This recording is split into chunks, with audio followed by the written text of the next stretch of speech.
that in. I'm going to say it one more time. Life doesn't come with a pause button. Hello, my name is Derek, and welcome back to Life on Play, our podcast where I tell my story and get things out there. There'll be times where I'll talk about the past, there'll be times where I talk about the future. And welcome to episode 2. Episode 2 will be the journey of my adoption and how that has affected me. And this is a hard thing for me to talk about as tomorrow is my birthday. And because of my adoption journey and everything in the foster care, birthdays have always been hard for me. But I feel like it's important to talk about it and get it out. So we're going to go into more of a deep dive of my adoption from my experience and how it caused me to feel. I just want to put this out there. As an adoptee, there will be things that I feel that isn't actually how the story went. But that's my experience, and that's what I remember. And when you're in a traumatic situation like that, sometimes your memories get all messed up and details aren't as finalized and true as you remember them to be. So just take that in. Let's get started though. So I was born April 3rd of 2007 to my parents. I am my mom's third child and my dad's seventh child, I'm pretty sure. I am the youngest of their kids though. They were going through their own issues and addictions, which just caused it for me not to be able to live in that house, to live in that home, to live with them. So when I was born and I finally was able to go home, I got sent home with grandma, like I talked about last episode. I adore grandma. I love grandma. May she rest in peace. And today is grandma's anniversary of her passing, which is also hard. But grandma is one of my favorite people in this world.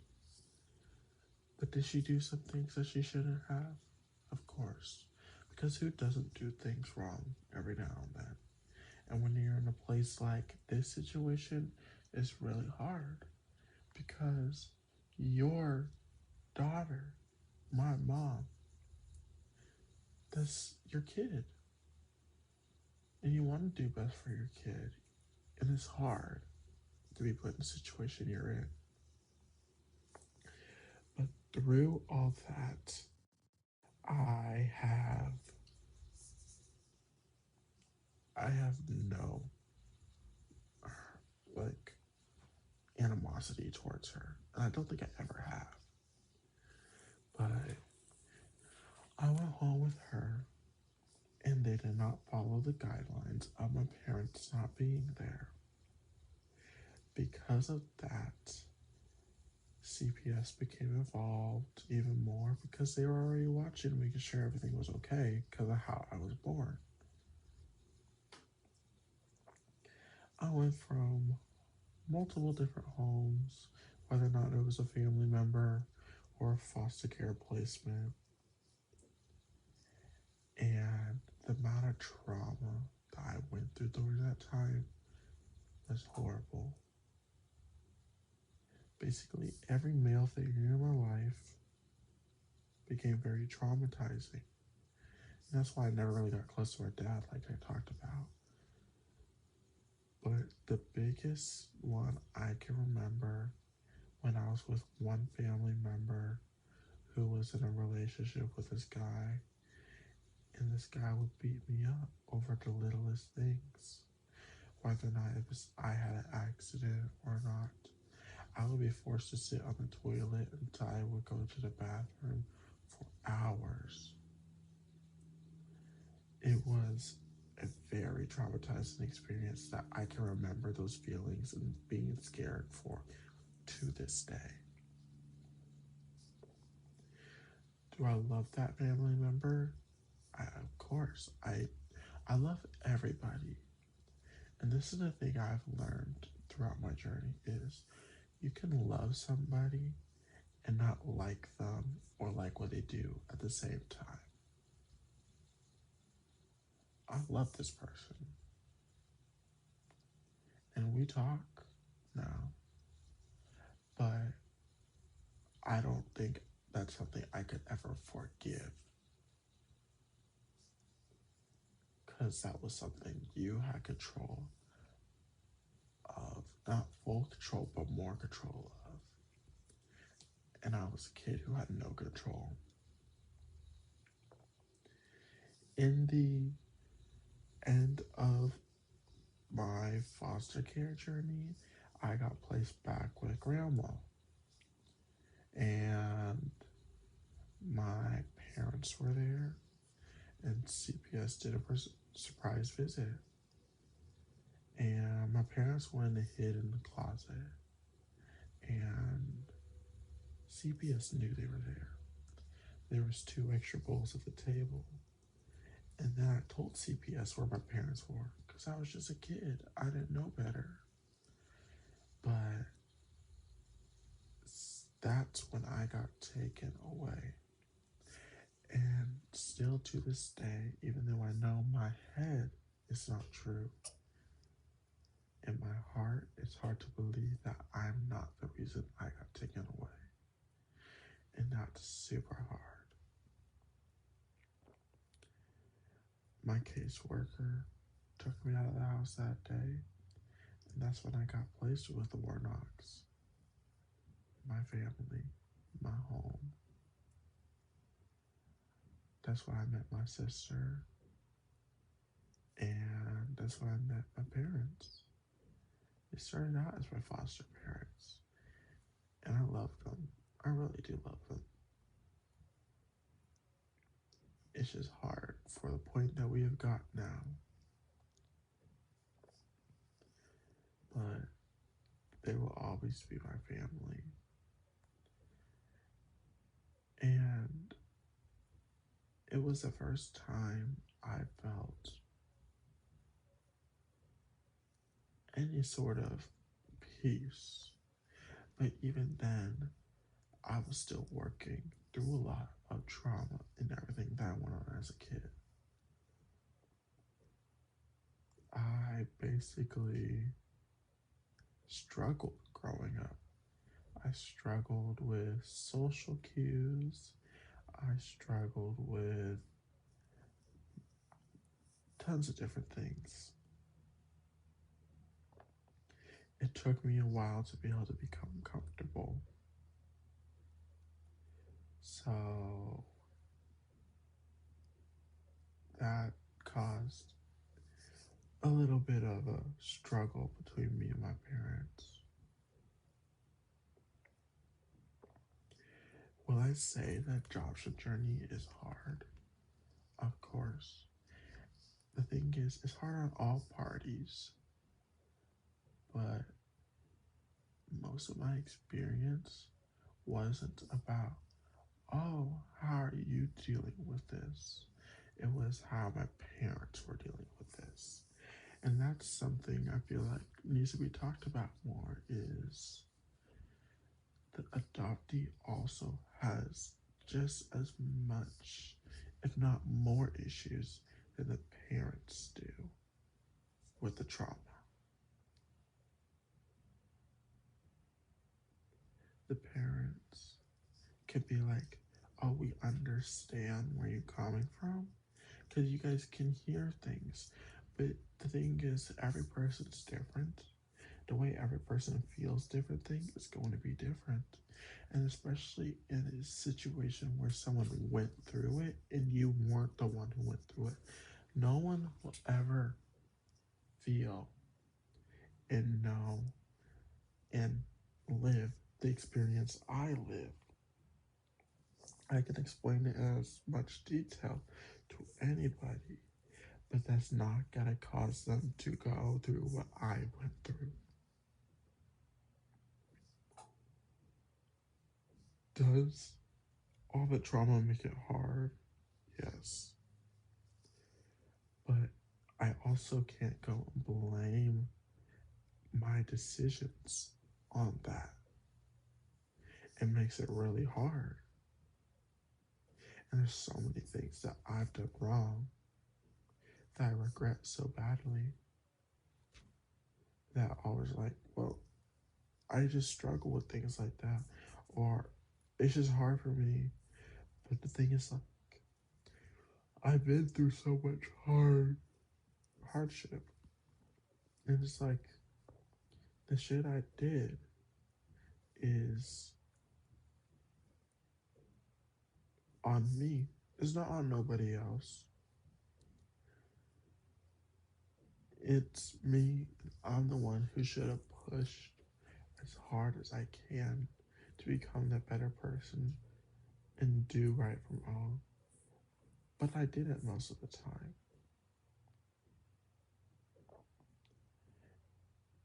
And I feel really bad. I regret some of the things I did. But this is the thing,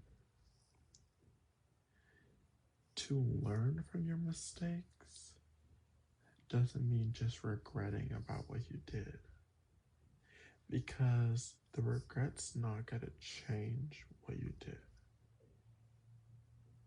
It's knowing what you did is wrong, taking accountability for that, and learning from your mistakes.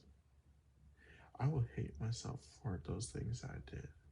I regret doing it, but do I ever regret the way I came out of it? No. And that's kind of a hard thing to talk about, is hardship is what makes a person grow. How are you supposed to grow into a stronger, independent person when you have everything easy? You can't. You're not going to be able to grow into that way. Everybody's going to have ups and downs, and that's a part of the human life.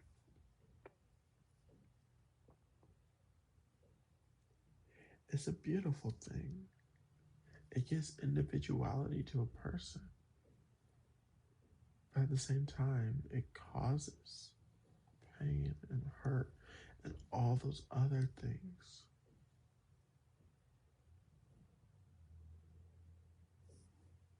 It's a journey that everybody takes.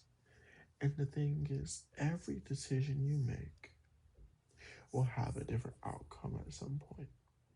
And the smallest things can cause the biggest change. The biggest things can cause the biggest change too. Your life could get totally switched up in just a minute, a day, a year, a decade,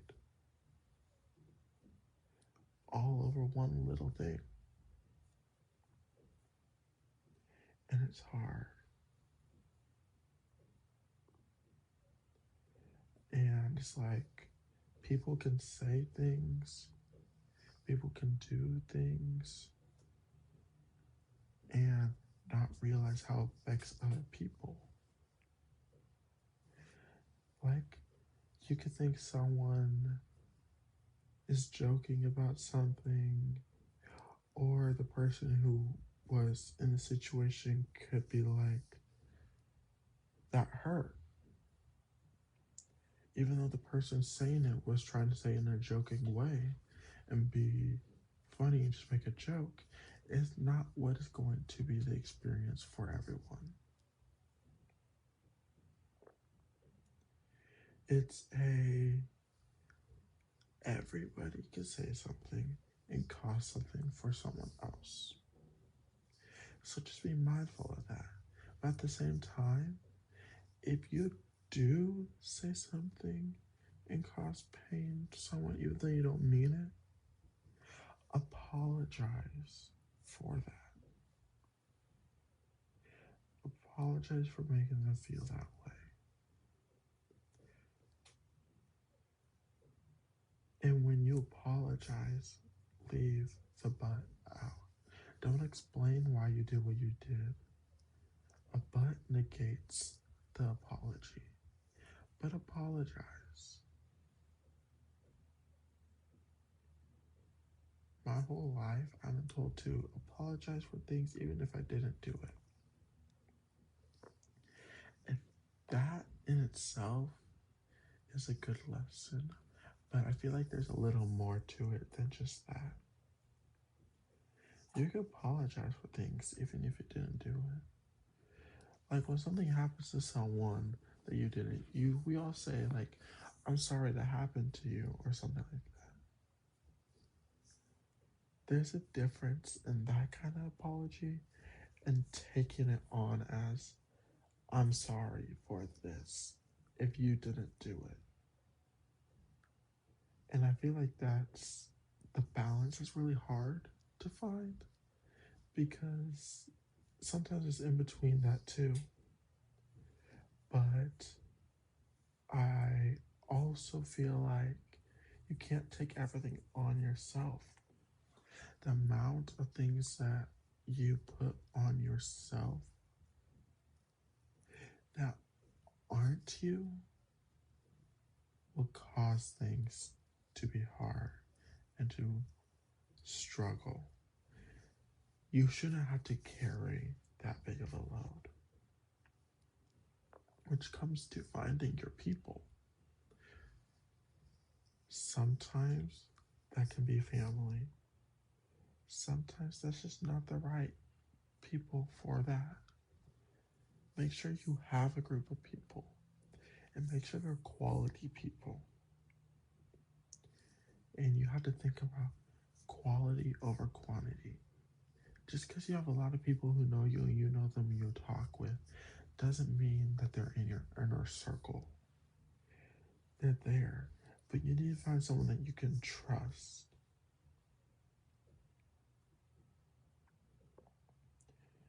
Some of those people for me was like my sister. My mom was at one point. Currently, that's my cousin. I have found people lately to be that for me.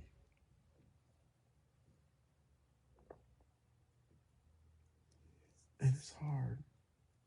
I understand that. But just know that it will get better at some point. Trauma makes things hard, but it will get better at some point.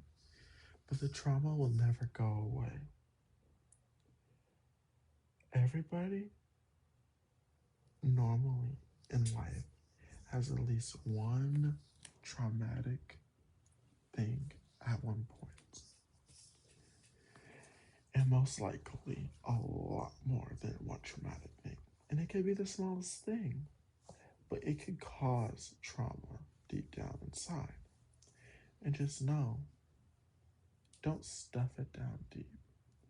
Work through it, work it out. All my trauma that I've had through my foster adopt by racial adoptee story for years, I just pushed and pushed and pushed down. And when you push it down, it has to come out somehow.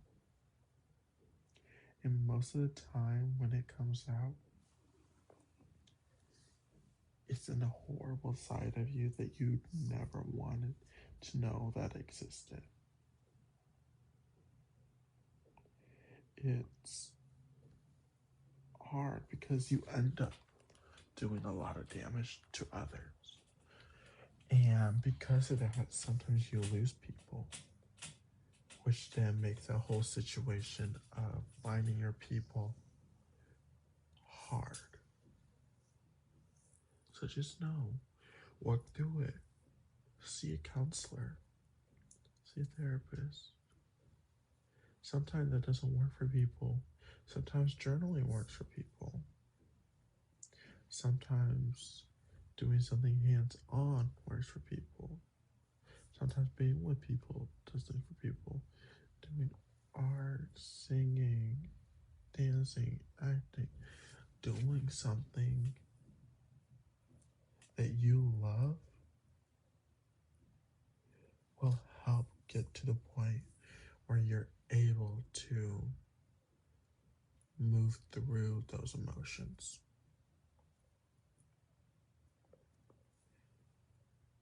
It will never be easy to move through them. Sometimes it will really hurt to move through them. But just know when you go through the emotions, you will come out of it not just better, but stronger as a person. You'll be able to move past certain things, forgive certain things. Try not to hold in grudges against people because that only hurts you. We need to try and let go of everything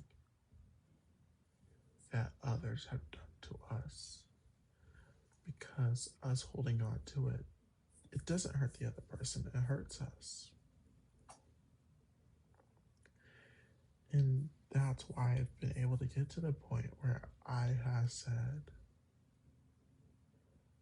I forgive you, Mom and Dad, for what you guys have done. I forgive you for your actions. Does not mean you agree with them. Does not mean that your relationship has to change with them. But for me, that was a big step. And I've had to do that with my adoptive parents too. And every other person who has ever hurt me, let go of it and say, I forgive you for this. And the thing is, you don't even have to say it to their face. Just be able to say it. And sometimes just saying it out loud helps.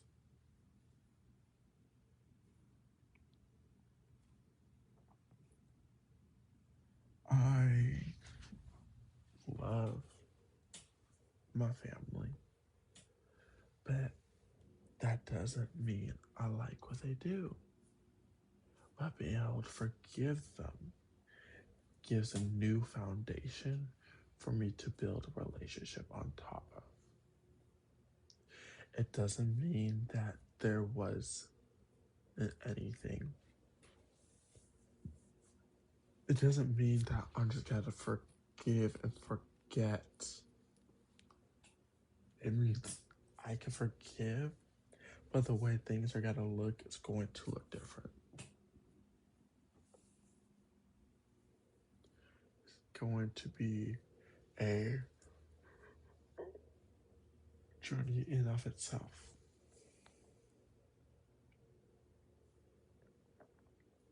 It's going to be hard. And sometimes, even when you do forgive, you're not at that stage to build a new relationship. And sometimes you might never get there. And that's okay. But forgiving is one of the biggest things you can do.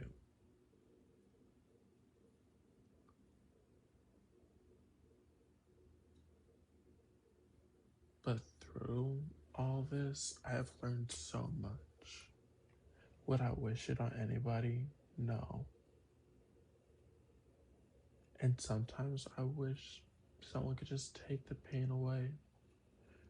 But I know deep down that that's going to help me become a better person. I've grown. I'm a new person through it now. I had my big issues in my past. Some of them are still relevant, some of them aren't. Some of them have gotten better. But you gotta be able to work through it to get to that point.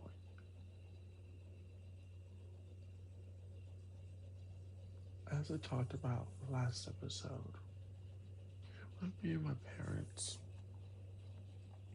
I lied to them about every little thing, whether or not it was I ate a cupcake with red 40, because I wasn't allowed to have red 40, or whether or not it was a bigger thing, which I'll get into more later.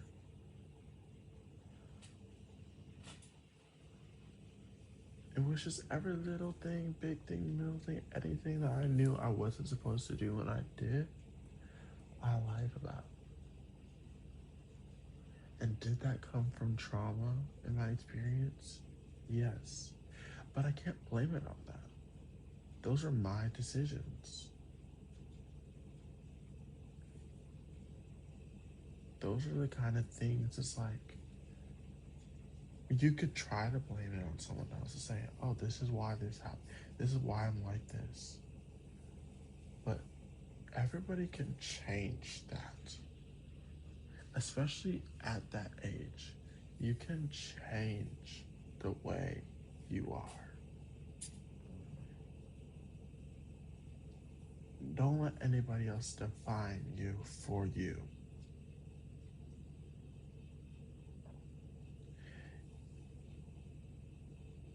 It's something that you just learn as life goes on, that you have the control to change the way you respond.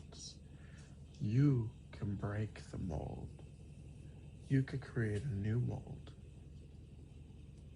You don't even have to have a mold anymore. Just be you, and the real you that you know you can be. Because I bet deep inside everybody, they know who they can be on the inside. And some people don't seem like they can.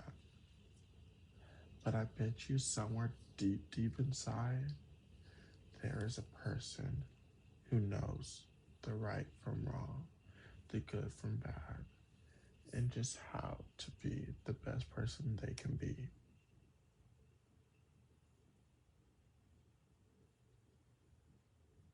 I just want to end today's episode with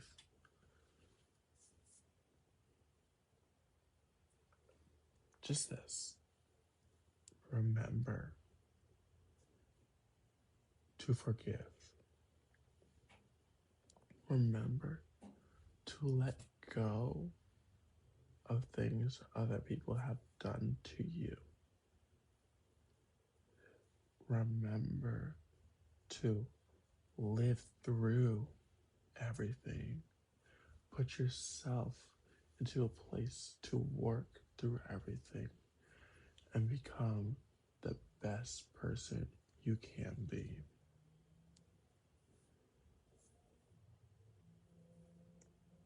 This is the end of today's episode. Thank you all for tuning in. This is Derek on Life on Play, signing off for today. And remember, you can't pause life, so live life to the fullest.